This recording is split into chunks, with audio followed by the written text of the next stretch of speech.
Definitely very emotional, and you can see behind me there are still candles lit here at the corner of K and 10th Street, the final resting place for 6 victims. And at tonight's earlier vigil, it was really a time to gather and heal and also to speak one's truth. A family member of one of those 6 victims seizing the moment to speak from his heart, urging the community and city leaders to listen. And that, Father, we as a city, the city of Sacramento, will live as our name denotes, the city of Sacrament. Wrapped in prayer again, a candlelight vigil as community members come together to process the trauma. In the audience, Jackie Hernandez couldn't stay silent in a cycle of rinse, wash, and repeat. Speak your truth. This is a truth session. Stepping up to the microphone. The truth is this. My cousin Sergio Harris, my first cousin Sergio Harris, was gunned down. The last time we had a mass shooting, we did the same thing. Sat out here, held up our candles. Among 6 lives cut short, his first cousin, Sergio Harris. He was a father, he was a husband, he was a great man. Say that. And he had his life taken from him, shot in the back. Say that. Twice.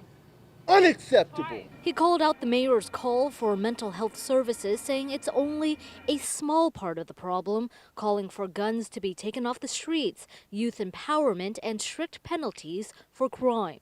They have to be held accountable for their actions, the same way every last one of us have to be held accountable for our actions.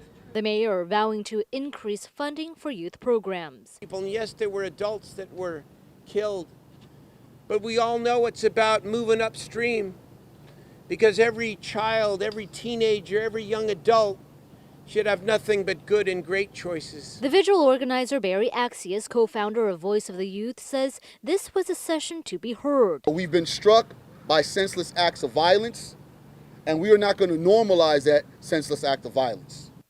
To envision a strong, safe city for all Sacramentans.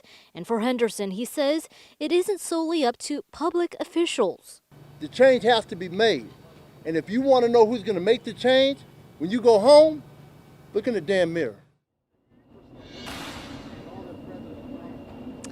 Now, after the speaking portion of that vigil, Henderson and the mayor shared an embrace. The full vigil can be rewatched on ABC 10 social media. Meanwhile, I did speak to family members of victims who were in the audience, and they say that they really felt that Henderson spoke to how they were feeling. They say never again really is not a catchphrase, but a commitment to action.